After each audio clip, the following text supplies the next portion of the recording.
எல்லாம் வல்ல முற்றறிவு பொருளாகிய இறைவனை எனது மனதாலும் மொழியாலும் மெய்யாலும் வணங்கி அருட்தந்தை வேதாத்ரி மகரிஷி அவர்களை வணங்கி,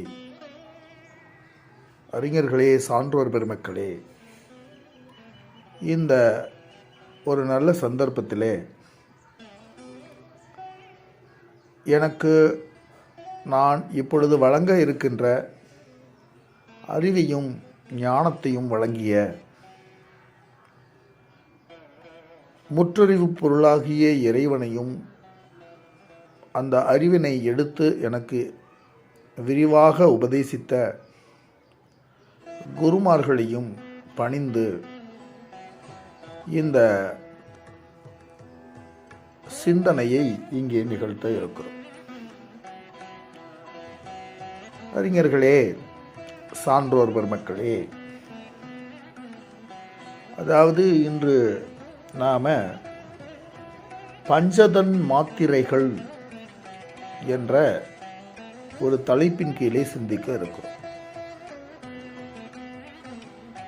பஞ்ச தன்மாத்திரைகள் என்பது இதனுடைய முக்கிய மைய கருவாக அமையவிருக்கிறது.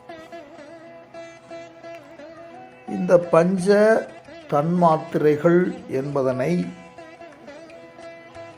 விளங்கிக் கொள்வது அவ்வளவு எளிதான காரியமாக இருக்காது.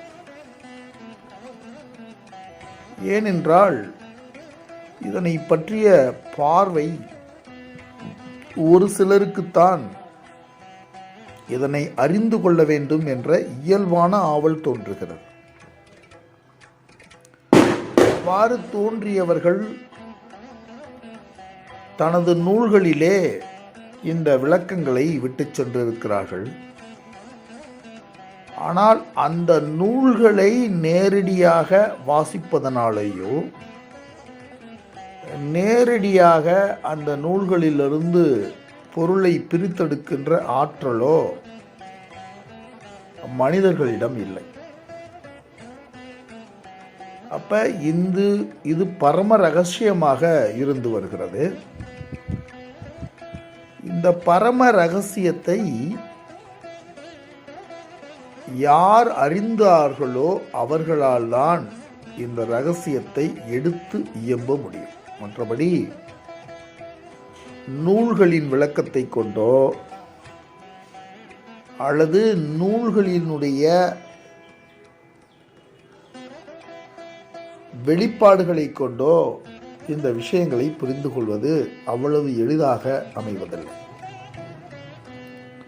அப்ப இதுக்கு ரொம்ப ரொம்ப முக்கியம் எதுன்னா, நம்முடைய மனதினுடைய தூய்மை மிக மிக முக்கியமாக இருக்கு. ஏனென்றால் தூய மனதினால்தான் சில நுண்ணிய அறிவுகளை கிரகித்துக் கொள்ள முடியும், அதை உள்வாங்கிக் கொள்ள முடியும். அப்ப கொஞ்சம் கடினமாக, கொஞ்சம் பக்குவப்படாத மனதினால் இது போன்ற விஷயங்களை கிரகித்துக் கொள்வது அவ்வளவு எளிதான விஷயம் அல்ல. அப்ப இதுக்கு மிக முக்கியமாக என்ன தேவைன்னா, நம்ம முன்னாடியே பார்த்தது மாதிரி, அதாவது முமுட்சுத்துவம் ரொம்ப ரொம்ப முக்கியமாக இருக்கிறது. சமம், தமம், முமுட்சுத்துவம் போன்ற விஷயங்களும் அடிப்படையிலே தர்ம நெறியிலே நடந்து செல்லுகின்ற மனபக்குவமும் அமையப்பட்டவர்களுக்குத்தான் இப்பொழுது நான் சொல்லுகின்ற விஷயம் விளங்குவதற்கான வாய்ப்பு இருக்கிறது. இது விளங்கினதுக்கு பின்னாடி இதை நடைமுறைப்படுத்துவது அவ்வளவு எளிது கிடையாது. இதை புத்தியில நிறுத்துறது அவ்வளவு எளிமை கிடையாது. ஏன்னா இந்த புத்தியில காலம் காலமாய் நம்ம பல்வேறுபட்ட விஷயங்களை நிஜம் என சுமர்த்தி வைத்திருக்கிறோம். அப்போ அந்த அந்த ஒட்டுமொத்தமான சுமையையும் நாம் ஒதுக்கி வைத்தாலே ஒழிய, அல்லது அதை விட்டு விலகினாலே ஒழிய, அவைகளை முற்ற மறந்தாலே ஒழிய, இந்த பஞ்சதன் மாத்திரைகளை பற்றிய அறிவும் இதனை பற்றிய தெளிவும் நமக்கு அந்த பழைய சிந்தனைகளிலிருந்து முழுமையாக வெளியில் வந்தால்தான் நமக்கு பயன்படும். அவ்வாறு பழைய சிந்தனைகளிலிருந்து முற்ற வெளியில் வரவில்லை என்றால் நமக்கு இது பயன்படாது. இருப்பினும் இந்த பதிவினை நான் இங்கே இடுவதற்கு 2 காரணங்கள் இருக்கிறது. ஒன்று, நான் நீண்ட நாட்களாக இந்த பஞ்சதன் மாத்திரைகளை விளங்கிக் கொள்வதற்கான பெருமுயற்சிகள் இருந்து வருகிறது. இது சிறிது சிறிதாக எனக்குள் விளங்கத் துவங்கிய நாட்களிலிருந்து பல மாற்றங்கள் தொடர்ந்து ஒன்று முதல்ல விளங்கும். அதில் சில பகுதிகள் விளங்கும், சில பகுதிகள் விளங்காது. அடுத்து சில நாட்கள் கழித்து சில விஷயங்கள் விளங்கும். முன்னாடி இருந்த விஷயத்திலிருந்து கொஞ்சம் வேறுபடும். இவ்வாறு நாம் பக்குவப்பட இந்த விஷயங்கள் சிறிது சிறிதாக நமக்கு விளங்கி கொண்டிருக்கின்றன. அப்போ அந்த வகையில் இப்போ நான் தொடர்ந்து வேதாந்தத்தினுடைய விஷயங்களை குருமார்களின் மூலமாக சில ஆடியோவில் அவங்களுடைய சொற்பொழிவுகளை, சில நூல் விளக்கங்களை நான் தொடர்ந்து கேட்டுக்கொண்டு இருக்கிறேன். அப்பொழுது அவை பல்வேறுபட்ட விஷயங்களை நமக்கு விளக்குபவைகளாக அவைகள் இருக்கின்றன. அப்போ அந்த விஷயங்கள் விளங்க விளங்க நமக்குள்ள அறியாமையும் விளங்கி நிறையா வந்துக்கிட்டே இருக்குது. முன்னாடி விளங்கினது மாதிரி இருந்ததெல்லாம் இப்போ ஒரு புதிய விஷயத்தை நம்ம கேட்கும்போது இதில் சில மாற்றங்கள் வருது. இது மாதிரி அது போயிட்டுருக்கு. அப்போ தான் நான் இப்போ சமீப காலமாக ஒரு புத்தகத்திற்கான தொகுப்பு பணியிலே நான் இருந்து கொண்டிருக்கிறேன்.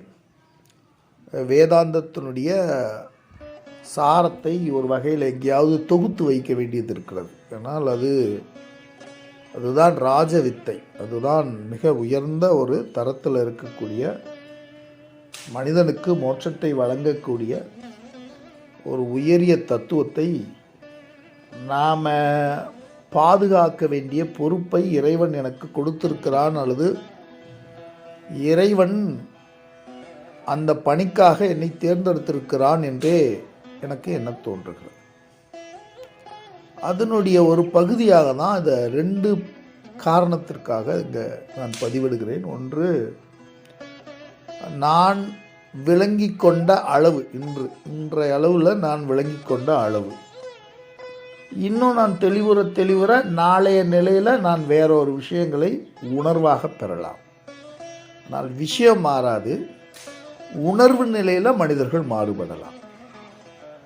அப்போ இது போன்ற தேவை உள்ளவர்கள், இது போன்ற விஷயத்தை அறிந்து கொள்ள விருப்பமுடையவர்களுக்காகவும் இது இன்றைய தேவையிலே இது இருக்கிறது. காரணம் என்னென்னா, பல குருமார்கள் தனது காலத்தையும் தனது அறிவையும் பயன்படுத்தி இன்று போதனை தொடர்ந்து செய்து கொண்டிருப்பதனால்தான் என்னை போன்றவர்களுக்கு இந்த அறிவு வந்து சேர்கிறது. எனவே நான் என்ன செய்ய வேண்டியது இருக்குது, அந்த அறிவை இந்த பிரபஞ்சத்தில் நான் பதிவிட வேண்டியது இருக்கு. அப்போ நான் ஏன் அதை பதிவிடணும்னா, ஒவ்வொருத்தவங்களுடைய தேடு தளம் வேறுபடும். இப்போ ஒருத்தவங்க ஞானத்தின் பாதையிலேயே தேடுவார்கள். ஒரு சிலர் ஞானத்தை விஞ்ஞானத்தின் வழியில் தேடுவார்கள். ஒரு சிலர் ஞானத்தை வாழ்க்கை வழியில் தேடுவார்கள். இதுபோல பல தேடல்கள் அவரவர்களின் தரத்துக்கு தகுந்த மாதிரி தேடுகிற பொருள் ஒன்றாக இருந்தாலும் தேடுகின்ற முறையில் மாற்றங்கள் இருக்கிறது. அப்ப தேடுகின்ற முறையிலே இருக்கின்ற மாற்றங்கள் நம்ம இது மாதிரி வாழ்க்கை முறையிலிருந்து தேடுகின்றவர்களுக்கு இப்போ நான் சொல்கிற பதிவுகள் அவர்களை ஒரு சில படிகள் முன்னேறி செல்வதற்கு உறுதுணையாக இருக்கும். அதோடு நானும் இந்த பதிவுகளிலிருந்து இந்த விஷயங்களிலிருந்து விலகிச் செல்வதற்கும் இவைகளை நாளடைவில் உணர்வுகளாய் பெறுவதற்கும் இது பேருதவியாக இருக்கும். எனவே தனது காலத்தையும் நேரத்தையும் செலவிடக்கூடிய அன்பர்கள் அந்த விஷயத்தை, இந்த right choice is very important. நீங்கள் சரியான ஒரு தேர்வை நீங்கள் தேர்ந்தெடுக்கணும். சரியான விஷயங்களை முதல்ல நீங்கள் தேர்ந்தெடுக்கணும். கண்டதையும் படித்து கண்ட வழியிலையும் போய் கண்டபடி சுற்றினால் மனமானது களைப்புற்று சலிப்புற்று வாழ்க்கை சிறையை மேலும் மேலும் இறுக பற்றி கொண்டு வரும். நம்மளுடைய நோக்கம் விடுதலை என்று உங்களுடைய ஆழ் மனதிலே அந்த ஒளிக்கீற்று வந்தாலே ஒழிய சில விஷயங்களை விட்டுட்டு போயிடுறது நல்லது. சில விஷயங்களை புரியாத விஷயங்களுக்குள்ளே உள்ளே போய் மண்டையை உடைச்சிட்டு அதை வெறும் செய்திகளாக தெரிந்து கொண்டு அப்படி வாழ்கிறத விட அவரவர்களின் பக்குவத்திற்கு தகுந்தது மாதிரி தனது வாழ்க்கையை அமைத்து கொண்டு மேற்கொண்டு உங்களுடைய பயணங்களை தொடர வாழ்த்துகிறேன். ஏன் இவ்வளவு நீண்ட ஒரு முகவரையை நான் இங்கே தந்தேன்னா, ஒருவேளை இவ்வளவு நீண்ட முகவரையை நீங்கள் பொறுமையோடு கேட்டிருந்தீங்கன்னா யூ ஆர் அ குவாலிஃபைட். நீங்கள் அடுத்து வரப்போகிற விஷயத்தை கேட்பதற்கு நீங்கள் தகுதியாக இருக்கிறீர்கள் என்பதுதான் பொருள். ஏனென்றால் புலனடக்கமும் மன அடக்கமும் அது மாதிரி சில அர்ப்பணிப்பு உணர்வுகளும் தியாக சிந்தனையும் இறைவனை பற்றிய தெளிவும் உண்மையை அறிய வேண்டும் என்ற வேட்கையும் இவைகளெல்லாம் நாம் அடுத்து விளங்கி கொள்ள போகிற விஷயத்திற்கு தகுதிகள். அந்த தகுதிகள் இருந்தானா சில விஷயங்களை விளங்கி கொள்ள முடியும். மகிழ்ச்சி. வாழ்க வளமுடன். இப்போ நாம் இந்த பஞ்சதன் மாத்திரைகள் அப்படிங்கிற ஒரு விஷயத்தை பற்றி நாம் தெரிஞ்சுக்க போகிறோம். இப்போ அதை தெரிஞ்சுக்கிறதுக்கு முன்னாடி நாம் ஒரு விஷயத்தை புரிந்து கொள்ளணும். என்னென்னா, இந்த உலகத்தை பற்றிய அறிவு, இந்த உலகத்தை பற்றிய தெளிவு எனக்குள்ளே ஏற்படணும். நான் யார் என்பதனை நான் முற்றிலுமாக அறிந்து கொள்ள வேண்டும். என்னுடைய செயல்பாடுகளுக்கெல்லாம் என்ன அர்த்தம்? நான் ஏன் இவ்வாறு இருக்கிறேன்? என்னுடைய செயல்பாடுகள் என்ன காரணத்திற்காக உருவாக்கப்பட்டவை? அல்லது இந்த செயல்கள் நான் செய்கிறேனா, அல்லது என்னுள் இருந்து வேறு யாராவது செய்கிறார்களா, அல்லது நான் வெறும் செயற்கருவியாக இருக்கிறேனா, அல்லது என்னுள் இருந்து என்னை செயல்படுத்துகின்ற இன்னொரு மாற்று சக்தி எது? என்னுள் இருந்து என்னை இயக்குகின்ற அறிவு பொருள் எது என்பது போன்ற விளக்கங்களை அறிந்து கொள்ள விருப்பமுடையவர்கள் நாம இந்த உடலையும் இந்த உடலுக்குள்ளே இருந்து நம்மை இயக்கிக் கொண்டிருக்கின்ற நம்முடைய மனதையும், அந்த மனதிற்கு உள்ளாக இருந்து ஆற்றலாக நம்மை வெளிப்படுத்தி கொண்டிருக்கின்ற உயிரை பற்றியும், அந்த உயிருக்கு ஆதாரமாக இருக்கின்ற ஒரு பொருளை பற்றியும் இவையெல்லாம் கண்டும் கழித்தும் நம்மை இந்த உலக இன்பங்களிலும் துன்பங்களிலும் ஈடுபடுத்தி கொண்டிருக்கின்ற நமது புலன்களை பற்றியும்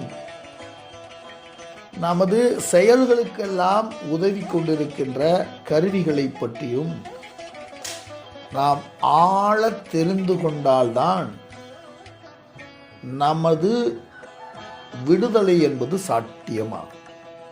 விடுதலை என்பதனை பல்வேறுபட்ட வார்த்தைகளிலே சாஸ்திரம் விளக்குகிறது.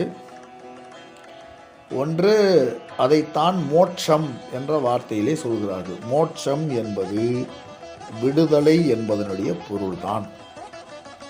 ஏன்னால் மோட்சம்னா நம்மள பலரும் நம்ம என்ன நினச்சிக்கிறோன்னா, எங்கேயோ போய் ஒரு இடத்துல இருந்து சுகத்தை மேலும் மேலும் அனுபவிக்கின்ற இடம், அங்கு துக்கமில்லாத இடம் மோட்சம் என்று நாம் பல்வேறுபட்ட நூல்களாலும் குருமார்களாலும் போதிக்கப்பட்டு நமது சிந்தனைக்குள்ளே மோட்சம், சொர்க்கம் அல்லது மேல்நிலை அப்படிங்கிற பல்வேறுபட்ட கற்பனையான பல விஷயங்களை நாம் மனசுக்குள்ளே வச்சுப்போம். முதல்ல அவைகளை முதல்ல நீக்கணும். அவைகளை நீக்கிடணும். அப்போ இது இப்போ ப்ரெசண்ட்டுக்கு வரணும். இப்போ நம்ம படிக்க போகிற விஷயங்களை புரிந்து கொள்ளணும்னா ப்ரெசண்ட் லைஃபுக்கு வரணும். நாம் இது வரைக்கும் ஏற்கனவே படிச்சிருந்த எல்லா விஷயங்களையும் கழுவி வெளியில் ஊற்றிடும். திருப்பி தேவைப்படும் போது அதை எடுத்துக்கலாம். நமக்குள்ளே இருக்கக்கூடிய அறிவியல் அறிவு, நமக்குள்ளே இருக்கக்கூடிய அனுபவ அறிவு, தன்னை பற்றிய அறிவு, நான் இன்னார், எனக்கு இன்ன பேர் இருக்கிறது, இன்னாருடைய பிள்ளை, எனக்கு இன்னென்ன தகுதிகள் இருக்கிறது அப்படிங்கிற அந்த தகுதியை பற்றிய விவரங்கள், இது மாதிரியான பல்வேறுபட்ட விஷயங்களை நாம் ஏற்கனவே சுமர்ந்து கொண்டிருக்கின்ற விஷயங்களை நாம் என்ன பண்ணணும்னா, இதை முற்றிலுமாக முதல்ல இதை கொஞ்ச நேரத்துக்கு தற்காலிகமாக அதை ஃபுல்லாக கழட்டி வச்சிடணும். அவைகளிலிருந்து விடுபட்டு இயல்பான மூச்சிலே இயல்பான மனிதர்களாய் தன்னை தயார்படுத்தி கொண்டு இந்த உபதேசத்தை நாம் கேட்கணும். முதல்ல உபதேசத்தை கேட்பதற்கு இதெல்லாம் தகுதிகள். அப்போ இந்த உபதேசம் என்பது பல்வேறுபட்ட நிலைகளிலே இந்த உபதேசம் இருக்கிறது. இந்த உபதேசம் சாங்கிய தத்துவத்தில் துவங்கி, சாங்கிய தத்துவம் அப்படின்னு ஒரு தத்துவத்தில் துவங்கி, கபிலமுனி என்ற ஒரு அற்புதமான ஒரு முனிவராலே இந்த தத்துவம் உலகிற்கு அறிமுகம் செய்யப்பட்டது. இந்த தத்துவத்தை தொடர்ந்து பல்வேறுபட்ட ஞானியர்களும் பல்வேறுபட்ட இயக்கங்களை சார்ந்தவர்களும் இதை பல நிலைகளில் நின்று டெவலப் பண்ணிட்டாங்க. அப்போ சாங்கிய தத்துவம் 25 தத்துவங்களாக நாம் காணுகின்ற இந்த உலகத்தையும், இந்த உலகத்தில் இருக்கக்கூடிய ஒரு பொருளோடு மற்றொரு பொருளுக்கு இருக்கின்ற தொடர்பையும், அந்த தொடர்புக்கு காரணமாக இருக்கின்ற காரண பொருளையும் ஆராய்ந்து இந்த உலகம் எவ்வாறு விரிந்து இருக்கிறது, ஒரு புள்ளியில இருந்து எப்படி இது கொஞ்சம் கொஞ்சமாக விரிந்து இந்த உலகமாக நமக்கு காட்சி தருகிறது, இந்த உலக அனுபவங்கள் நமக்கு எங்கிருந்து கிடைக்கப்பெறுகிறது என்பதனை கபிலமுனி சாங்கிய தத்துவத்திலே 25 தத்துவங்களாக விரித்து விளக்கியிருக்கிறார். இப்ப இந்த தத்துவங்களில் திருப்திப்படாத, இந்த தத்துவங்களில் நிறைவுறாத சிலர் இந்த தத்துவங்களை இன்னும் விரித்து இதற்குள் இருக்கின்ற பல்வேறுபட்ட ஆராய்ச்சியை மேற்கொண்டு சில தத்துவங்களையும் உள்ளே இணைத்து இந்த தத்துவங்களோடு 36 தத்துவங்களாக சைவ சித்தாந்தம் தன்னை விரித்துக் கொள்கிறது. அந்த சைவ சித்தாந்திகள் சில கேள்விகளை எழுப்புறாங்க. இந்த 24 25 தத்துவங்களுக்குள்ள சில கேள்விகளை எழுப்பி அந்த கேள்விகளுக்கான பதிலை அவங்களே கண்டுபிடிக்கிறாங்க. அவங்களே கண்டுபிடிச்சு அந்த தத்துவங்களையும் இணைத்து இல்லை இதில் 36 தத்துவங்களாக இந்த பிரபஞ்சத்தை விரித்து சொல்லுகிறார்கள். இப்போ இந்த இடத்துல நம்ம என்ன புரிஞ்சுக்கணும்னா, ஒரு தத்துவம் இன்னொரு தத்துவத்திற்கு போட்டி அல்ல. இந்த தத்துவத்தை அந்த தத்துவம் அலங்காரப்படுத்துகிறது, அழகூட்டுகிறது. அதாவது அது பரிணாமம். ஒரு குழந்தையாக இருந்தது, அந்த குழந்தை நாளடைவில் இளைஞனாக இருக்கிறது. அல்லது ஒரு பெண் என்றால் ஒரு இளங்கியாக இருக்கிறது. அதுக்கு பின்னாடி இன்னும் கொஞ்சம் முதிர்ச்சி பெறும்போது அவர்கள் இன்னும் கொஞ்சம் வயதை அடைகிறார்கள். இளைஞர்களாக இருப்பவர்கள் இன்னும் கொஞ்சம் நல்ல ஆற்றல் பொருந்திய வேறொரு நபர்களாக வருகிறார்கள். ஆனால் அதுதான் அதுவாக மாறுகிறது. இப்போ நம்மள இந்த இடத்துல நம்ம ஏன் குழம்பி போயிடக்கூடாதுன்னா, இந்த தத்துவ விளக்கங்கள் எல்லாமே ஒவ்வொரு சாரர்களின் விளக்கமாக இருந்தாலும் நாம அதை ஒரு சேர புரிந்து கொள்ள வேண்டும். ஒன்றுக்கு ஒன்று ஆதரவாகத்தான் இருக்கிறதே ஒழிய ஒன்றுக்கு ஒன்று விரோதம் பாராட்டுவதாக இல்லை. இதை மனிதர்கள் சரியாக புரிந்து கொள்ளாததனால் ஒருத்தர் ஒரு விஷயத்தையே பற்றி கொண்டிருக்கிறார், மற்றொருவர் மற்றொரு விஷயத்தையே பற்றி கொண்டிருக்கிறார். ஒன்றுக்கொன்று ஆதாரமாக இருக்கிறது அப்படிங்கிறத தான் நம்ம புரிஞ்சுக்கணும். இந்த பஞ்சதன் மாத்திரைகளை பற்றிய விளக்கம் நமக்கு தெரியணும்னா ஒன்றுக்கு ஒன்று ஆதாரமாக இருக்கிறது என்பதனை நாம் தெளிவாக புரிந்து கொள்ள வேண்டும். அது மாதிரி இருக்கக்கூடிய விஷயங்களில் இவங்க வேதாந்திகள் தன்னுடைய பஞ்சதன் மாத்திரை கொள்கைகளை அவர்கள் இது சார்ந்தே அவர்களும் எடுத்துக்கொள்கிறார்கள். வேதாந்தம் அப்படிங்கிற ஒரு விஷயம் என்னன்னா, உலகத்தில் இருக்கின்ற அத்தனை உண்மையையும் அது எடுத்துக்கொள்ளும். அதில் உண்மைக்கு புறம்பான எந்த விஷயம் இருக்கோ அதை விட்டுரும். அந்த வேதாந்தத்துக்குன்னு தனி கொள்கை இல்லைன்னு கூட நம்ம சொல்லலாம். வேதாந்தம் இந்த உலகத்தில் எந்த ஒரு மதத்திற்கோ எந்த ஒரு கொள்கைக்கோ எதிரானதில்லை. எந்த ஒரு நிலையில் அவங்க இருந்தாலும் அந்த நிலையிலேயே அவர்களை ஏற்றுக்கொள்கிறது. அந்த நிலையிலிருந்து அடுத்த நிலைக்கு வளர்வதற்கு அவர்களுக்கு உதவுகிறது, அவர்கள் வளர யோசனை கூறுகிறது. அதனால் வேதாந்திகளுக்கு யாருமே எதிரிகள் இல்லை, யாருமே போட்டியாளர்கள் இல்லை. காரணம், அந்த வேதாந்தத்தினுடைய இறுதி சொல் எல்லாம் மித்யா. நீ என்ன படிச்சுட்டு இருந்தாலும், இப்போ நம்ம படிச்சுட்டு இருக்கிற விஷயமா இருந்தாலும், நான் சொல்ல போகிற விஷயமா இருந்தாலும், நீங்கள் கேட்டுக்கிட்டு இருக்கிற விஷயமா இருந்தாலும், இறுதி நிலையில் அறிந்து அவைகளிலிருந்து பக்குவமாய் வெளியேறுவது தான் விடுதலையினுடைய நோக்கம். வேதாந்தத்தினுடைய நோக்கம் விடுதலை. ஆனால் மற்ற விஷயங்களுடைய நோக்கம் அந்த விடுதலையை முழுமையாக செல்லாமல் அது ஒரு விஷயத்தை கொள்கையாக வைத்திருக்கிறது. அது இல்லை நம்மளுடைய டாபிக். அப்போ நம்ம இன்னைக்கு புரிஞ்சுக்க வேண்டிய விஷயம், அப்போ வேதாந்திகள் இந்த பஞ்சதன் மாத்திரைகளை ஒருவாறாக அவர்கள் விளக்குகிறார்கள்.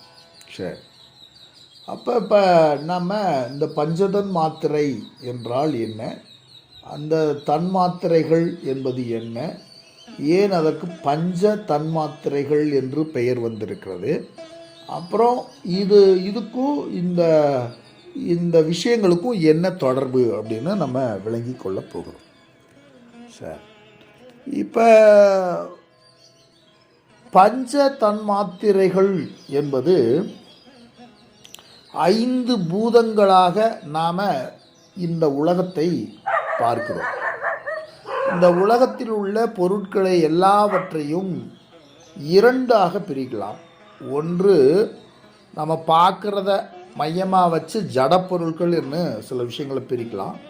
சில விஷயங்களை உயிர் பொருட்கள் அப்படின்னு நம்ம சில விஷயங்களை பிரிக்கலாம். அப்போ உயிர் பொருட்கள் அப்படின்னு சொல்லுவதற்கு 3 அடிப்படைகள் அந்த உயிர் பொருள்களுக்குள்ளே இருக்கும். எது எது? உயிர்னு எடுத்துக்கிட்டோன்னா அதுக்கு உயிர் வாழ்கின்ற ஆசை இருக்கும். அந்த உயிர் வாழ்வதற்கு தேவையான இயக்கம் இருக்கும். அந்த உயிர் வாழ்வதற்கு தேவையான அறிவு இருக்கும். அறிவு, அதனுடைய இயக்கம், அதுக்குள்ள ஒரு இச்சை என்ற 3 குணங்களும் உள்ள இருந்தால் அதனை உயிர் பொருள் என்றும், இந்த 3 குணங்களும் இல்லை என்றால் அவைகளை ஜடப்பொருள்கள் என்றும் உலகத்தார்கள் 2ஆக இந்த உலகத்தை பிரிக்கிறார்கள். அப்போ பிரிச்சுட்டு இப்போ ஜடத்தை விட்டுறலாம். ஜடப்பொருள் என்பது அதை பற்றிய நம்ம இன்னொரு டைமில் யோசிக்கலாம். அப்போ இந்த உயிர் பொருள்களை அவங்க என்ன பண்ணாங்கன்னா கொஞ்சம் ஆராய்ச்சிக்கு எடுத்துக்கிட்டாங்க. இந்த உயிர்த்தன்மை எங்கிருந்து வந்தது? இந்த உயிருக்குள்ளே 3 பொருட்கள் இருக்கிறதே. எல்லா உயிர்களுக்கும், அது மனிதனாக இருந்தாலும் சரி, அது சிற்று எறும்பாக இருந்தாலும் சரி, அது பெரிய யானையாக இருந்தாலும், காட்டில் இருக்கக்கூடிய பறவைகள், கிளியாக இருந்தாலும் சரி, குரங்காக இருந்தாலும் சரி, மைனாவாக இருந்தாலும் சரி, அணில் முதலிய எந்த ஒரு விலங்குகளாக இருந்தாலும் நீங்கள் இந்த 3 குணங்களை பொருத்தி பார்க்கலாம்.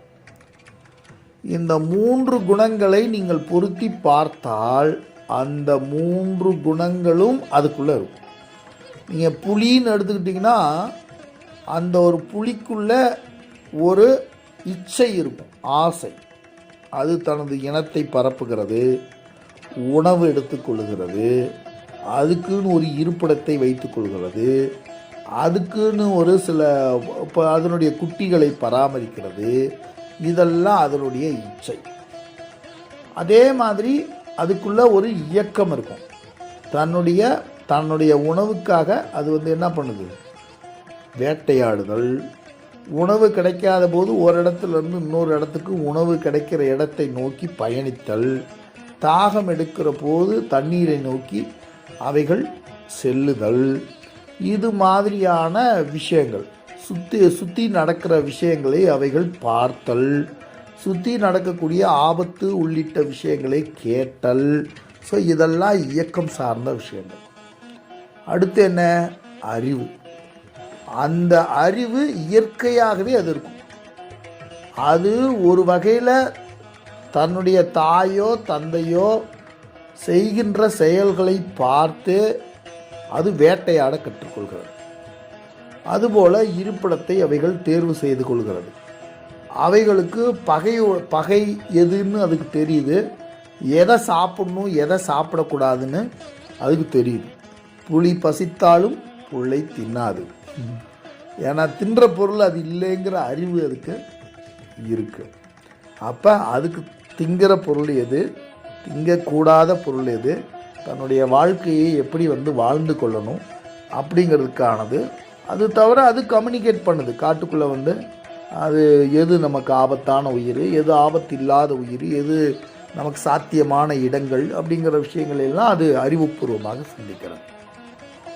அப்போ இது எல்லாமே ஒரு இயற்கையாகவே இருக்கிறது அப்படின்னு அந்த ஆராய்ச்சிக்குள்ளே உள்ளே போய் பார்க்குறாங்க. அப்படி பார்க்கும்போது தான் இந்த தத்துவங்கள் அங்கே பிறக்கின்றது. அப்போ தத்துவங்கள் பிறக்கிறதுனா தத்துவங்கள் அப்போ அவங்க என்ன யோசித்தாங்க? இந்த 5 உறுப்புகளின் மூலமாக மனிதன் அறிவை பெறுகிறான். எந்த 5 உறுப்புகளின் மூலமாக? கண்ணு, காது, மூக்கு, வாய், தொடு உணர்தல் என்ற இந்த 5 விஷயங்களின் மூலமாக இவைகளை கருவிகளாக கொண்டு இவன் இந்த அறிவை பெறுகிறான். ஒவ்வொரு ஜீவராசிகளும் அதற்குரிய அறிவை பெறுகிறது. அப்போ அறிவை பெறுகிறது அப்படின்னு சொன்னோன்னா இந்த 5 புலன்களும் கருவிகளாக இருந்து செயல்படுகின்றன. இந்த 5 புலன்களும் கருவிகளாக இருந்து செயல்படுகின்றன. சரி, அப்போ இதை இன்ஸ்ட்ருமெண்ட்டுன்னு சொன்னோம்னா இது அனுபவிக்கிற பொருளாக ஆகாது. அப்போ எது அனுபவிக்கிறது?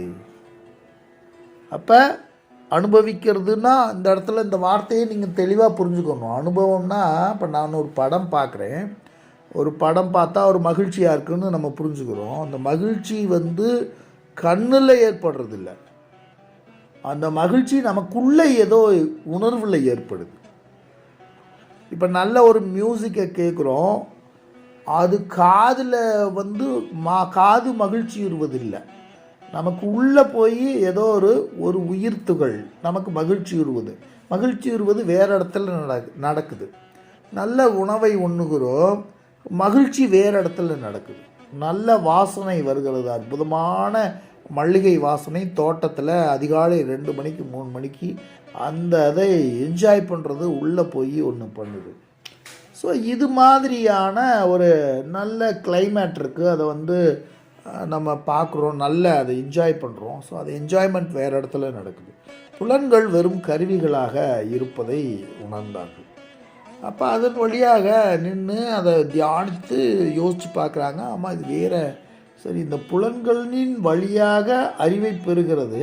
அப்போ உள்ளே ஏதோ ஒன்று உள்ளே இருக்குது. நம்ம இந்த உடல் பார்க்குற பொருளாக இருக்கிறதே ஒழிய, இந்த உடலை அறுத்து பார்த்தாலும் உள்ளே இருக்கிற பொருள் அந்த உணர்வு அப்படிங்கிறது ஒன்று தனியாக இருக்குது.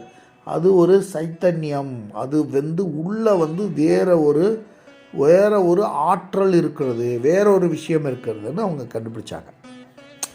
அப்புறமேல அதை கொஞ்சம் கொஞ்சமாக யோசித்து பார்த்து, உள்ளே இந்த 5க்கும் பொதுவான ஒன்று இருந்தால்தான் இந்த 5ஐயும் அவங்க அதை அறிய முடியும். இப்போ அந்த 5க்கும் தனித்தனியாக ஒன்று இருந்துச்சுன்னு சொன்னால் அந்த 5ஐயும் அறிய முடியாது. அப்போ அந்த 5க்கும் பொதுவான ஒன்று இருக்கணும் அப்படின்னு அவங்க யோசிக்கும்போது தான், அந்த 5க்கும் பொதுவான ஒன்றாக மனம்னு ஒரு பொருள் இருக்கு அப்படின்னு அவங்க கண்டுபிடிச்சாங்க. மனம்னு ஒரு பொருள் இருக்கு, இந்த மனம்தான் 5க்கும் பொதுவான பொருளாக இருக்கிறது. அந்த 5னுடைய தன்மையையும் இந்த மனம் பெற்றிருக்கணும். அப்படி பெற்றிருந்தால்தான் இந்த 5லிருந்து வரக்கூடிய வெவ்வேறு தகவல்களை இந்த மனதினால் பிரித்தறிய முடியும், பிரித்து உணர முடியும் அப்படின்னு கண்டுபிடிச்சும் போது, இந்த 5க்கும் இது ஊடாக செல்லுகிறதே ஒழிய, இந்த 5 விஷயத்துக்குள்ளேயும் இருக்கக்கூடிய விஷயம் என்ன? இந்த கண்ணுங்கிறது ஒரு ஒளி, இந்த ஒளி, அந்த ஒளி சம்பந்தமான விஷயங்கள், இருள், ஒளி, இது மாதிரியான காட்சிகளை காட்டி கொடுக்கிறது. அப்போ வெளியிலிருந்து போகக்கூடிய காட்சிகளை உள்வாங்கி கொண்டு உள்ளே இருந்து விளங்கி கொள்வதற்கு இதுபோல் இன்னொரு விஷயம் உள்ளே இருக்கணும். அதுக்கு பேர் தான் அந்த ஒளி உள்ளே இருக்குது. வெளியிலிருந்து வெளிச்சம் போகிறது, இந்த வெளிச்சத்தை உள்வாங்கி கொள்ளுகின்ற ஒளி தத்துவம் உள்ளே இருக்கிறது. அந்த ஒளி தத்துவம் எதுக்குள்ளே இருக்குது? மனசுக்குள்ளே இருக்குது. அதே மாதிரி காதின் வழியாக சப்தம் என்ற ஒரு ஒளி போகிறது. இந்த ஒளியை உள்வாங்கி கொள்ளுகின்ற அங்கே ஒரு சப்தம் அப்படிங்கிற ஒரு விஷயம் அங்கே உள்ளே இருக்கிறது. அப்போ நாம் சாப்பிட்றது ஜடப்பொருளாக இருக்கிற ஒரு விஷயத்தை நம்ம சாப்பிட்றோம், ஆனால் உள்ள சுவைங்கிற ஒரு பொருள் உள்ளிருந்து அது சுவைக்கிறது. அப்போ ஆஹா, உள்ளே என்ன இருக்குது? சப்தம் இருக்குது, அதுபோல் ஒளி இருக்கிறது, அதுபோல் ஒளி இன்னொரு அழுத்தம் இருக்கிறது, சுவை இருக்கிறது, மனம் அறிகின்ற உள்ள மனம் இருக்கிறது. அப்போ இந்த மனதுக்குள்ள இந்த 5 தன்மைகளும் இருந்தால்தான் இந்த மனமானது வேலை செய்யும். இப்போ வெளியில் இருக்கக்கூடிய 5 கருவிகள் இப்போ பற்றி அந்த 5 கருவிகள் என்பது புலப்பட்டு போச்சு. இந்த 5 தன்மைகளையும் ஒன்றாக வைத்திருக்கிற ஒரு பொருளால் தான் 5ஐயும் ஒருங்கிணைக்க முடியும், அது மனம். இந்த 5க்குள்ளேயும் உள்ள பஞ்சதன் மாத்திரைகள்னு சொல்லக்கூடிய 5 வகையான உள்ள, அதுக்கு பேர் வச்சாங்க, அது சூக்கும பூதம் என்று பேர் வைத்தார்கள். வெளியில் இருக்கக்கூடிய 5ம் இது வெளியில் இருக்கக்கூடிய 5ம் 5 பூதங்களால் ஆனது. இந்த 5 பூதங்களும் ஞானேந்திரியங்களாக செயல்படுகிறது. அப்போ இந்த இதுக்குள்ள ஒரு சூக்கும பூதம் அப்படின்னு 5 பூதங்கள் சூக்குமமாக இருக்கின்றன. இப்போ மனம்ங்கிறத பற்றி தெரிஞ்சிருச்சு. மனம் 5க்கும் பொதுவானதாக இருக்கிறது. அந்த 5க்குள்ளும் பொதுவாக உள்ள இணைத்து வைத்திருக்கிறது எதை வச்சிருக்கு? இப்போ சூக்கும பூதம் அந்த 5ஐயும் ஒன்றாக இணைத்து வைத்திருக்கிறது. இப்போ என்ன கேள்வி? சரி, அது எங்கிருந்து வந்திருக்க முடியும் என்று அதை 5 பூதங்களும் இந்த 5 சூக்கும பூதமும் எங்கிருந்து வந்தது என்று பார்த்தால், இந்த 5 வெளியிலிருந்து போகக்கூடிய ஒளி சுவை எல்லாவற்றையும் மனது பிரித்தறிந்து அந்தந்த பொருள்கிட்ட கொண்டு போய் சேர்க்கறதுனால தான் அது அறியுது. எந்தெந்த பொருள்கிட்ட? கண்ணு வழியாக வரக்கூடிய ஒளியை உள்ளே இருக்கக்கூடிய ஒளியிடம் கொண்டு போய் சேர்க்கறதுனால தான் அந்த ஒளியை உணர்கிறது. இந்த சுவையை, வெளியிலிருந்து வரக்கூடிய சுவையை மனமானது அதுக்குள்ளே இருக்கக்கூடிய சுவையுணர்வோடு கொண்டு போய் சேர்க்கறதுனால தான் அங்கே இருக்கக்கூடிய சுவை உணர்வை அடையுது. அப்போ மனதினுடைய வேலை என்ன? வெளியிலிருந்து வரக்கூடிய விஷயங்களை உள்வாங்கி கொண்டு அந்த உள்ளே இருக்கக்கூடிய அந்தந்த இடத்துல போய் சேர்க்கறது. இப்போ சுவை உணர்வை போய் காட்சி உணர்வுக்குள்ளே உள்ளே போய் காமிச்சா அதுக்கு தெரியாது. சுவை உணர்வை போய் நீங்கள் நாற்ற உணர்வோடு நீங்கள் தொடர்புபடுத்தினா அது தெரியாது. அப்போ அந்த மனதினுடைய வேலை என்ன செய்யுது? வெளியிலேருந்து வரக்கூடிய தகவல்களை அந்தந்த உள்ளே இருக்கக்கூடிய தகவல்களோடு ஒருங்கிணைக்கின்ற வேலையை செய்கின்ற ஒரு கருவி. ஜஸ்ட் அவ்வளோதான். இப்போ உள்ளே இருக்கக்கூடியது அது அதனோடு சேர்ந்தோடனே சரி, அந்தது உள்ளே இருக்கிறதும் ஜடப்பொருளாகத்தான் இருக்குது, அதுவும் வெளியில் இருக்க பொருள் மாதிரி ஜடப்பொருளாகத்தான் இருக்குது. அந்த உணர்வு எங்கிருந்து வருகிறது? இப்போ பார்க்குறேன் அப்படிங்கிற அந்த உணர்வை வாங்குவது அங்கே உள்ள ஒன்று இருக்குது. அந்த உணர்வு பொருள் தான் இவ்வளவு விஷயங்களையும் அது வாங்கிக்கிறது. அதுதான் அனுபவமாக மாறுகிறது. அங்கே தான் அனுபவம், இங்கே தான் பிறக்குது. அப்போ இது எல்லாமே இன்ஸ்ட்ருமெண்ட்டாக இருக்கிறதுனால இதுக்குள்ளே ஒரு கருவி இருக்குது. அதுக்கு பேர் அகங்காரம்.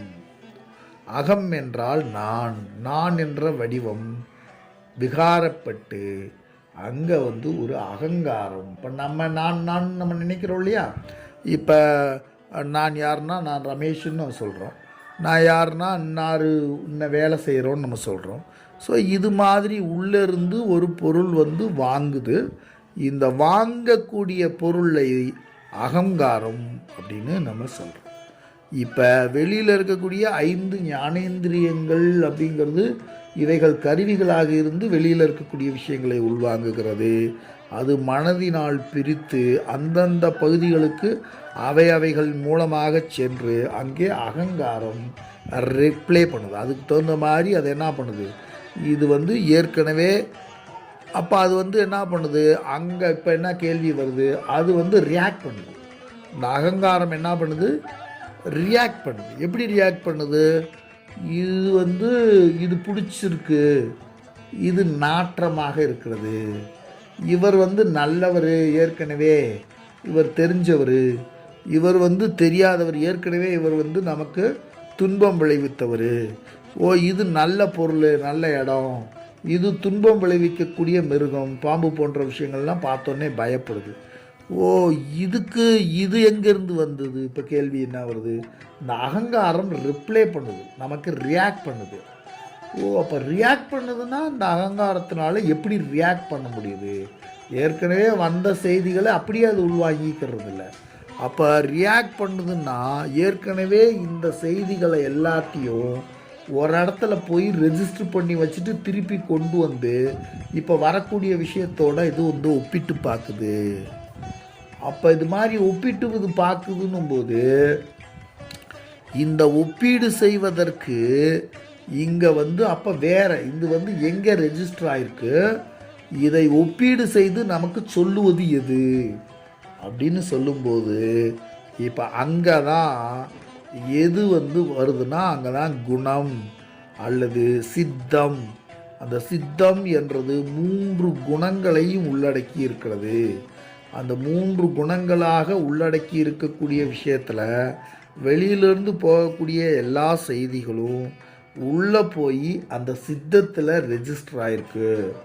அந்த சித்தத்துக்குள்ளே ரெஜிஸ்டர் ஆயிருந்தோடனே இப்போ புதுசாக வரக்கூடிய செயல்களை இந்த அகங்காரம் பட்டு இது பண்ணோடனே இது இன்ன மாதிரியான விஷயம் அப்படிங்கிறத எடுத்து சொல்கிறது புத்தி. உள்ள அறிவுன்னு ஒரு பொருள் இருக்குது. அந்த அறிவுங்கிற பொருள் தான் வெளியிலேருந்து வரக்கூடிய செய்திகள் எல்லாவற்றையும் உள்ளே போய் இது நல்லதென்றும் இது கெட்டதென்றும் பிரித்து அனுப்பிடுது. அப்போ அந்த பிரித்து அனுப்பப்பட்ட விஷயங்கள் உள்ளே போய் சித்தத்தில் பதிவாகி இருக்கிறது. அப்போ இது மாதிரியான செய்திகள் தொடர்ந்து வரும்போது இந்த செய்திகளை இது ரியாக்ட் பண்ணது எது அகங்காரம் ரியாக்ட் பண்ணோன்னே நேராக திருப்பி போய் என்ன பண்ணுது புத்தி இதை பிரித்து அனுப்பும்போது இதை நல்லதை நல்லது பக்கமும் கெட்டதை கெட்டது பக்கத்துலேயும் அனுப்பும்போது அங்கே போய் ஸ்டோர் ஆகும்போது அப்போ அங்கே ஏற்கனவே ஸ்டோர் ஆகியிருக்கிற விஷயத்துலேருந்து திருப்பி ரியாக்ட் ஆகி இந்த புத்தியின் வழியாக அகங்காரம் ரியாக்ட் பண்ணுது. நான் நினச்சிட்ருக்க அகங்காரம் நல்லதற்கு நல்ல ரியாக்ஷனையும் கெட்டதுக்கு கெட்ட ரியாக்ஷனையும் கொடுக்கும். அப்போ இதுக்குள்ளே அந்த புத்திக்கு கீழே அந்த சித்தம் என்று ஒன்று இருக்கிறது. சரி, இப்போ அங்கே தான் ரெஜிஸ்டர் ஆகுது. அங்கேருந்து இது பூரா ரியாக்ட் ஆகுது.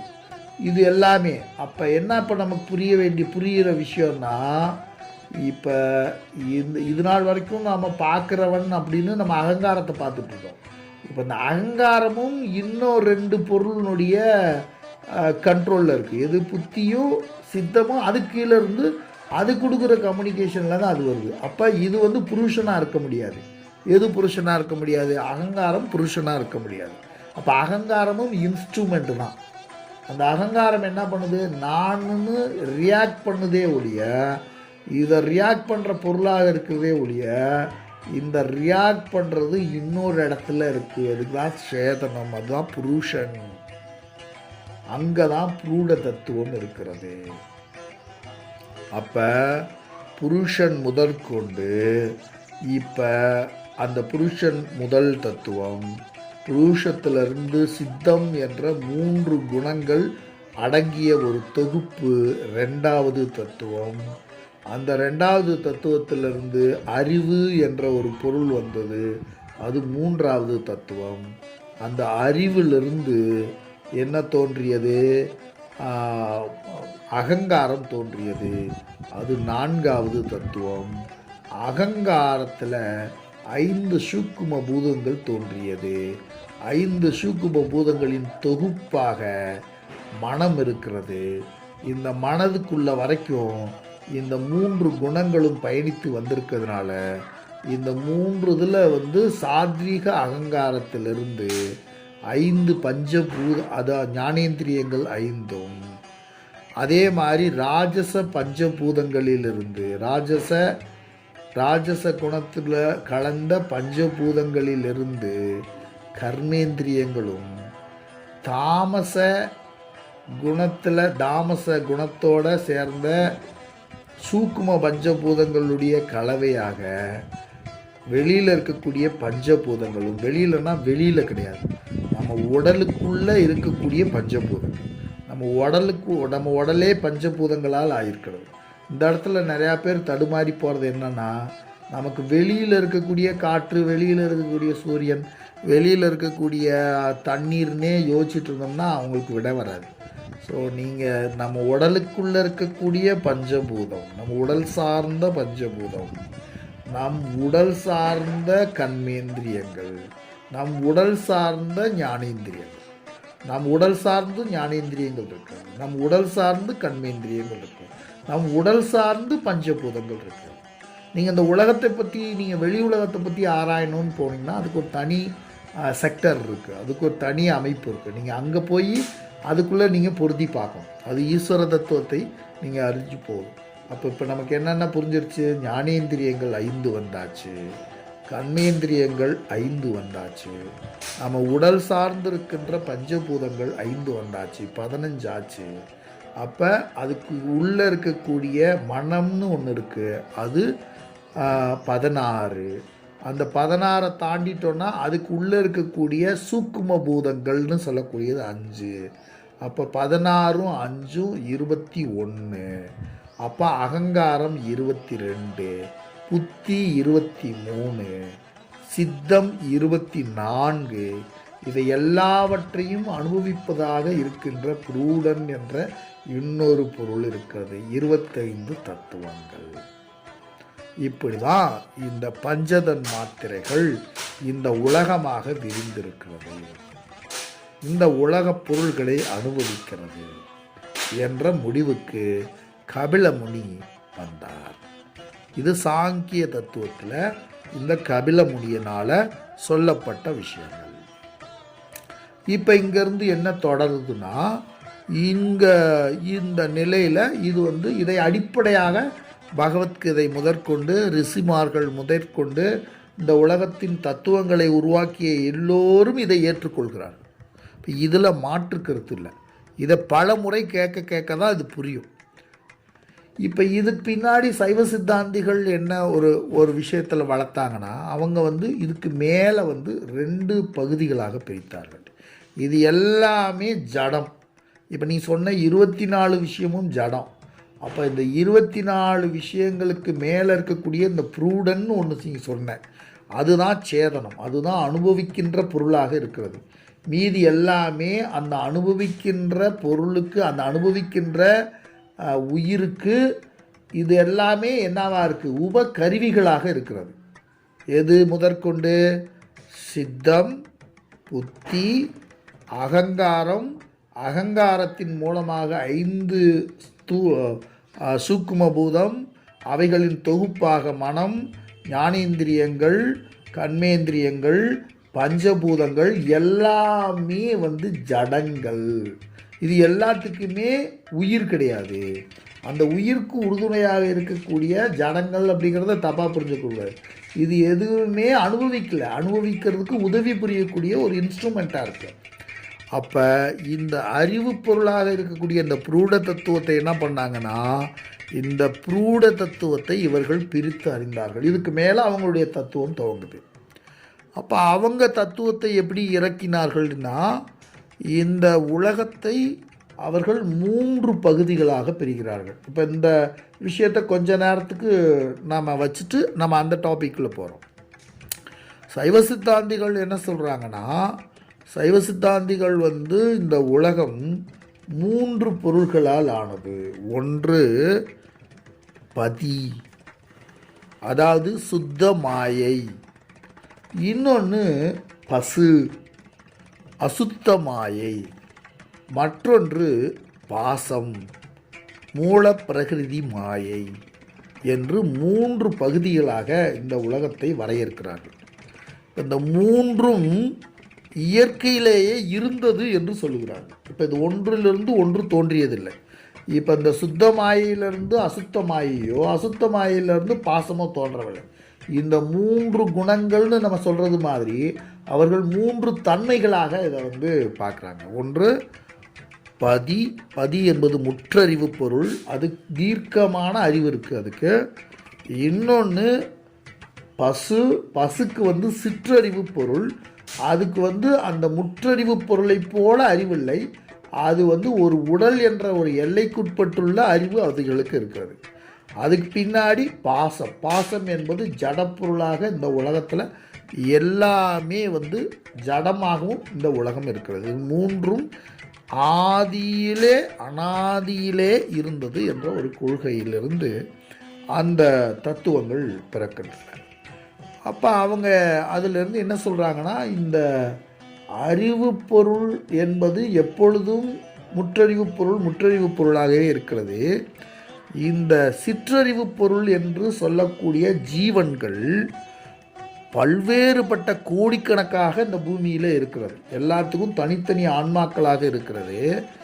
இவைகள் சில காரணங்களால் பாசம் என்ற அறிவில் பொருளிலே அதிகமான நாட்டம் கொண்டு பேரறிவு பொருளை நோக்கி நகர்வதற்கு பதிலாக இந்த அறிவில்லாத பொருட்களின் மீது நாட்டம் கொண்டு இவைகளில் ஆசை வயத்தால் உண்டப்பட்டு துன்பத்திலே போய் சிக்கிக்கொள்ளுகின்றன. இதனால் இறைவன் இதன் மீது கருணை கொண்டு அவன் என்ன செய்கிறான், இவைகளிலிருந்து படிப்படியாக இவைகளை விடுவிக்க செய்கின்ற ஏற்பாடுகள் என்ற ஒரு தொடர்ச்சியை அவர்கள் உருவாக்கி கொண்டு அங்கே தத்துவங்களை அவர்கள் பிறப்பிக்கிறார்கள். அப்போ அவங்க என்ன மாதிரி தத்துவங்களை பிறப்பிக்கிறார்கள் அப்படின்னா, அதாவது சைவ தத்துவம் என்று சொல்லக்கூடியது, சிவ தத்துவம் என்று சொல்லக்கூடியது, ஒன்று நாதம், மற்றொன்று பிந்து, மற்றொன்று சதாசிவம், மற்றொன்று ஈஸ்வரம், மற்றொன்று சுத்த வித்தை என்று சொல்லக்கூடிய 5 தத்துவங்களை சைவ தத்துவம் என்று சொல்லுகிறார்கள், சிவ தத்துவம் என்று சொல்லுகிறார்கள். சிவ தத்துவம் என்பது ஒரு 5 தத்துவங்கள். அதுக்கு பின்னாடி இந்த உயிர் தத்துவம், வித்யா தத்துவம் என்று ஒரு 7 தத்துவங்களை அவர்கள் வித்யா தத்துவம் என்று சொல்லுகிறார்கள். ஒன்று காலம், மற்றொன்று நியதி, மற்றொன்று கலை தத்துவம், மற்றொன்று வித்தை தத்துவம், மற்றொன்று அராக தத்துவம், மற்றொன்று புரூட தத்துவம், அடுத்து மூல பிரகிருதி மாயை தத்துவம் என்று 7 பகுதிகளாக அவர்கள் இந்த தத்துவங்களை பிரிக்கிறார்கள். இப்போ இது எங்கேருந்து துவங்குதுன்னா, இந்த முன்னாடி சொன்னாங்க இல்லையா மூல பிரகிருதி மாயைன்னு, அந்த முன்னாடி பார்த்த 24 தத்துவங்களில் 24 ஒரு பகுதியாகவும் அந்த 25வது தத்துவமாக பார்க்கின்ற பொருள் ஒன்றாகவும் இருந்தது. அப்போ அந்த பார்க்கின்ற பொருளை இவங்க என்ன சொல்கிறாங்கன்னா, அந்த பார்க்கின்ற பொருளாக இருக்கக்கூடிய அந்த உயிர் பொருளில் அந்த ஆன்மாக்குள்ளே என்னென்ன விஷயங்கள் இருக்குன்னு இவங்க ஆராயிறாங்க. அப்போ அந்த ஆராயும் போது அந்த ஆன்மாவாக அது வந்துட்டோடனே, உடல் எடுத்த உடனே அதுக்குள்ளே ஒரு கால தத்துவம் வந்துடுது. ஒரு மரம்னு எடுத்துட்டோம்னா அதுக்குன்னு ஒரு லைஃப் டைம் இருக்குது. அதே மாதிரி மனுஷன்னு எடுத்துக்கிட்டோம்னா அவனுக்கு ஒரு லைஃப் டைம் இருக்குது. யானைன்னு எடுத்துக்கிட்டோம்னா அவனுக்கு ஒரு லைஃப் டைம் இருக்குது. ஆமைன்னு எடுத்துக்கிட்டோம்னா அதுக்கு ஒரு லைஃப் டைம். மீன், இப்படி எந்த ஒரு விஷயமா இருந்தாலும் அதுக்குள்ள ஒரு லைஃப் டைம் இருக்குது. அதை அவர்கள் கால தத்துவம் என்று சொல்லுகிறார்கள். அதுக்கு பின்னாடி நியதி. இப்போ மீனுனா அந்த மீனுக்குரிய நியதி இருக்குது. யானைனா யானைக்குரிய நியதி இருக்குது. நியதினா தர்மம் அல்லது அதை சொதர்மம்னு சொல்கிறது. அல்லது அந்த உடலுக்குன்னு ஒரு சில நியதிகள், அந்த நியதிக்குட்பட்டு தான் அந்த உயிரினம் இயங்க முடியும். ஒரு எறும்பு ஒரு யானையை போல் ஆட்டிடியூட் பண்ண முடியாது. ஒரு யானை எறும்பு மாதிரி தன்னை மாற்றிக்கொள்ள முடியாது. அப்போ அந்த உயிருக்கென்று சில நியதிகள் இருக்கிறது என்று அந்த நியதியை இரண்டாவதாக சொல்லுது. மூன்றாவது கலை. கலை என்பது செயல்திறன். அப்போ அந்த உடலுக்குள்ள, அந்த உடலுக்குட்பட்டுள்ள செயல்திறன் இருக்கிறது. அதை வடிவமைச்சுக்கிற விஷயம், அல்லது இப்போ ஒவ்வொன்றுக்குள்ளேயும் ஒரு குடும்பம் மாதிரி ஒரு சிஸ்டம் இருக்குது. ஒரு யானைனா அதுக்குள்ளே ஒரு யானை கூட்டம், யானை குடும்பம். ஸோ எறும்புனா எறும்புக்குள்ளே, கரையான்னா கரையானுக்குள்ளே, அதே மாதிரி தேனீக்கள்னால் தேனீக்களுக்குள்ளே, அது மாதிரி தான் மனுஷனுடைய வாழ்க்கைக்குள்ளே. ஸோ அதுக்குள்ளே ஒரு கலை அம்சம், அதுக்குள்ளே ஒரு சுவை, அதுக்குள்ளே அந்த உயிர் சுவை ஒன்று இருக்கு. அதுக்கு பின்னாடி வித்தை தத்துவம். வித்தை தத்துவங்கிறது அறிவு. இந்த ஒவ்வொரு ஜீவராசிகளும், ஒரு எறும்பு இருக்குன்னா அந்த எறும்பை ஒவ்வொரு எறும்புக்கும் ஒரு தனி அறிவு இருக்கும். அந்த உடலுக்குள்ளே நின்று அந்த உடலை விட்டு வெளியேறணும், அல்லது இந்த உடம்புக்குள்ளே இருக்கக்கூடிய கஷ்ட நஷ்டங்களை அனுபவித்து அந்த உடலில் நின்று அவைகளின் வேட்கை, ஒரு இண்டிவிஜுவாலிட்டி எல்லா உயிரினத்திலையும் இருக்குது. அதுதான் அறிவு தத்துவம், அதுதான் வித்தை தத்துவம். அடுத்து அராக தத்துவம். வாழ்கிற ஆசை, அந்த உடலையே பெரிதாக வைத்துக்கொண்டு முற்றிலுமாக அதை இது பண்ணிடாமல் அந்த உடலுக்குள்ளே இருந்துக்கிட்டு வாழ்கிற ஆசை, இச்சை அப்படிங்கிறது எல்லா உயிரினங்களுக்குள்ளேயும் இருக்குது. அதுக்கு பின்னாடி அதை எல்லாத்தையும் அனுபவிக்கிற புரூட தத்துவம் அப்படின்னு ஒரு தத்துவம் இருக்குது. புரூடன் என்பது இது எல்லாத்தையும் உள்ளடக்கிய ஒரு விஷயம். இந்த கலை, கால, நியதி, கலை, வித்தை, அராகம் என்ற எல்லா விஷயத்தையும் உள்ளடக்கிய ஒரு தத்துவம் அங்கே உள்ளே இருக்குது. ஸோ இது எல்லாத்தையும் அந்த உயிருக்குள்ளே இருக்கக்கூடிய செயல்பாடுகளை எல்லாவற்றையும் தொகுத்து அந்த செயல்பாடுகளுக்கான நியதியை இப்போ இதை நம்ம தெரிஞ்சுக்கிறதுனால நமக்கு என்னென்னா வெறும் வார்த்தையாக தெரிஞ்சுக்கிட்டால் பிரயோஜனம் இல்லை. நமக்குள்ளே இருக்கக்கூடிய கால முறைமையை நாம் அறிஞ்சுக்கணும். நமக்குள்ளே இருக்கக்கூடிய நியதியை நாம் புரிஞ்சுக்கணும். நமக்கான நியதியை நாம் புரிஞ்சுக்கணும். நமக்கான செயல்திறன் என்ன, நம்மளுடைய தூரம், நம்மளுடைய திறன். ஒவ்வொருத்தவங்களும் இப்போ இன்றைக்கி என்ன, எல்லாரும் பில்கேட்ஸ் ஆகணும்னு ஆசைப்பட்றாங்க, எல்லாரும் பிரைம் மினிஸ்டர் ஆகணும்னு ஆசைப்பட்றாங்க. அப்போ நமக்கான செயல்திறனை அறிந்து கொள்ள இந்த வழிமுறைகள் நமக்கு வழிகாட்டுகின்றன. அதுக்கு பின்னாடி நம்முடைய அறிவு, நம்முடைய தேவை, நம்முடைய நுட்பமான விஷயம் எதை நோக்கியதாக இருக்கிறதுன்னு நம்ம தெரிஞ்சுக்கணும்.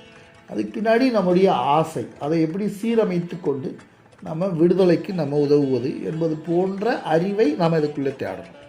ஸோ இது வித்தை தத்துவம். ஸோ அதே மாதிரி தான் அவங்க சைவ தத்துவம் என்பது இந்த சிவநிலை, அதாவது இறைநிலை, இந்த உயிரை ஆட்கொள்ளுவதற்காக, இந்த உயிரை சிற்றறிவை பேரறிவோடு இணைப்பதற்காக செய்கின்ற ஏற்பாடு என்று அவர்கள் சொல்லுகிறார்கள். அப்போ நாத நிலையில் நின்று இந்த இறைவன் சுத்த வித்தையாக அவன் அங்கே இருக்கிறான், அங்கே சுத்தமாக. அப்போ அவன் என்ன பண்ணுறான், கொஞ்சம் இறங்கி கருணை பொழிந்து, கருணை, அவனுடைய குணமே கருணை தான், அதனுடைய வேலையை இவைகளுக்கு விடுதலை அளிப்பது. இப்படி ஒவ்வொரு நிலையாக அவன் இறங்கி அரூப நிலையில் இருக்கக்கூடியவன் சொரூப நிலைக்கு மாறி, சொரூப நிலையில் இருப்பவன் அரூப நிலையாக மாறி, அரூப நிலையிலிருந்து கொஞ்சம் குறிப்பு நிலை, அதாவது லிங்கம் என்றால் அது ஒரு அடையாளமாக தன்னை அடையாளப்படுத்தி கொண்டு இந்த உயிருக்கு ஒரு வேட்கையை உருவாக்கி இந்த சிரமத்திலிருந்து இந்த உயிருக்கு விடுதலை கொடுப்பது அதனுடைய நோக்கம்.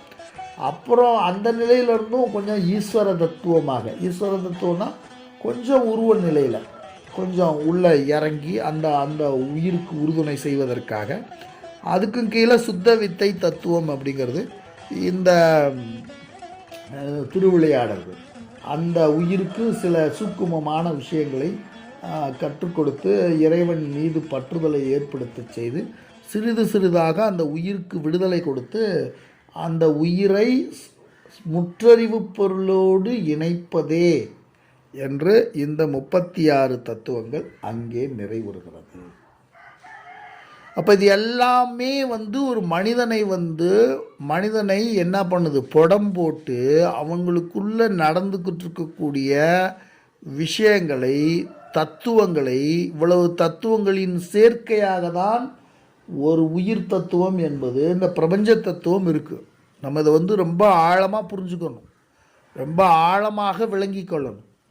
அப்போ ஒன்றிலிருந்து ஒன்றாக மலர்ந்து இந்த உலகமாக நம்ம விரிந்து கெடுக்கிறோம் என்பதை, இந்த உயிரினுடைய விரிவை ஒவ்வொரு ஜீவராசிகளும் அறிந்தால் அதுக்கு பின்னாடி தான் முக்தியை நோக்கி மனிதர்கள் பயணிக்க முடியும்.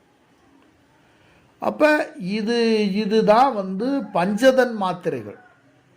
இது இது ஒரு ஆரம்ப படிப்பு தான். அது நீங்கள் ஆன்மீகத்துக்குள்ளே உள்ளே போனீங்கன்னா இது ஒரு ஆரம்ப நிலை படிப்பு. இதுக்கு மேலே படிக்கிறதுக்கு விஷயங்கள் இருக்குது. அப்போ முதல்ல தன்னை யார் என்று முதல்ல அறியணும். அறிஞ்சதுக்கு பின்னாடி நம்மளுடைய செயல் திட்டங்களையும், நம்மளுடைய துன்ப நிவர்த்திக்கு நம்மளை எது எடுத்துகிட்டு போகுதுன்னா, நம்மளை சைவ சித்தாந்தங்களை தாண்டி நாம் என்ன பண்ண வேண்டியது இருக்குது, வேதாந்தத்தினுடைய தத்துவ அறிவை நாம் பெறும்போது இந்த விஷயங்கள்லாம் விளங்கியிருந்தால் தான் வேதாந்தத்தினுடைய தத்துவ அறிவை நாம் பெற முடியும். வேதாந்தத்துக்குள்ளே போனோம்னா அவை என்ன பண்ணும், இந்த விஷயத்தையும் உலகத்தில் இருக்க நல்ல விஷயத்தெல்லாம் அதில் எடுத்துக்கிறோம்னு நம்ம சொன்னோம். அப்போ இதையும் எடுத்துக்கிறோம். இதே மாதிரி நமக்கு புறம்பாக இருக்கக்கூடிய ஈஸ்வரனாக, இந்த புறம்பாக இருக்கக்கூடிய இந்த உலகத்தையும் எடுத்து ஆராய்ந்து, இந்த வெளியில் இருக்கக்கூடிய இந்த பிரம்மத்தை ஆராய்ந்து, நமக்குள்ளே இருக்கக்கூடிய ஜீவனையும் ஆராய்ந்து, இந்த ஜீவ பிரம்மம் ரெண்டையும் ஒரு ஈக்குவேஷனில், ஒரு நிலையில் இது ரெண்டும் ஒன்றுதான், ஜீவ பிரம்ம ஐக்கியம் என்ற நிலைக்கு மனிதனை உயர்த்தும் போது அவர்களுக்கு விடுதலை கிட்டுகிறது. எதிலிருந்து? நீங்கள் சொல்கிற சைவ சித்தாந்த நெறியாக இருந்தாலும் சரி, பதி பாசம் இதுலேருந்து வந்தாலும் சரி, இப்போ அது மோட்சம் அப்படின்னு சில வார்த்தைகளில் சொல்கிறாங்க. அப்போ நம்ம அங்கே என்ன புரிஞ்சுக்க வேண்டியது இருக்குது? அந்த நிலையை அடைந்த பின்பு தான் நாம் என்ன பண்ண முடியும்? தன்னை அறிந்து அதுக்கு பின்னாடி தர்ம நெறியில், அதுக்கு பின்னாடி பிரார்த்தம் இருந்துச்சுன்னா தர்ம நெறியில் நின்று வாழ்க்கையை நடத்தி நமது வாழ்க்கையை முழுமையாக்கி கொள்ள முடியும் என்பதற்காகத்தான் இந்த தத்துவ ஆராய்ச்சிகள் எல்லாமே நடந்து ஏறியிருக்கிறது. எனவே இதை ஒரு முறைக்கு பல முறை கேட்கணும். அது தொடர்பான பல குருமார்களை இவைகளை நீங்கள் புரிஞ்சுக்கிறதுக்கு தொடர் முயற்சி பண்ணணும். இந்த விஷயங்கள் கொடுத்து தொடர்ந்து தியானிக்கணும். தியானித்து சிறிது சிறிதாக இந்த விஷயங்கள் விளங்க விளங்க உங்களுடைய விடுதலையை எவராலும் தடுக்க முடியாது. எனவே இதுவரை இனிதானதொரு சொற்பொழிவினை கேட்டு மகிழ்ந்த உங்கள் அனைவரையும் வாழ்க வளமுடன் என்று வாழ்த்தி இந்த பதிவினை இந்த நிலையிலே நிறைவு செய்கிறேன். வாழ்க வளமுடன்.